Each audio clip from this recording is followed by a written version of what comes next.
सेनगाव नगरपंचायतचे मुख्य अधिकारी गणेश गाजरे यांची अचानक बदली झाल्यामुळे शहरामध्ये नाराजीचे सूर उमटलेले दिसत आहेत। गणेश गाजरे यांनी नगरपंचायतच्या माध्यमातून अनेक विकास कामे आणि गावामध्ये स्वच्छता मोहीम प्रभावीपणे राबवली होती। त्यामुळे गणेश गाजरे यांनी सेनगाव नगरपंचायतला परत यावे असे येथील नागरिकांना वाटत आहे।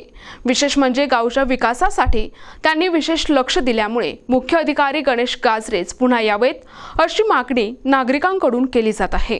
सेनगाव नगरपंचायतला 10 वर्ष पूर्ण झाल्याने मोठ्या उत्साहात गणेश गाजरे यांनी दशक महोत्सव साजरा केला होता।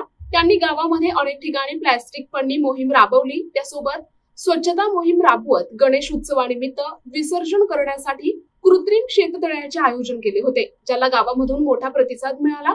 अनेक विकास कामे त्यांच्या कार्यकाळात झाल्यामुळे त्यांची अचानक बदली झाल्याने गावातील नागरिकांमध्ये नाराजीचे सूर दिसत आहेत। एकीकडे सेनगाव नगरपंचायतला मुख्य अधिकारी नसल्याने त्यांची तात्पुरती नियुक्ती करण्यात आली होती। गणेश गाजरे यांच्या सेवेमध्ये अनेक विकास कामे, गावचा विकास आणि स्वच्छता विकास असे बरेच कामे झाल्यामुळे शहरात स्वच्छ शहर सुंदर शहर असे ठिकठिकाणी बॅनरही लावण्यात आले।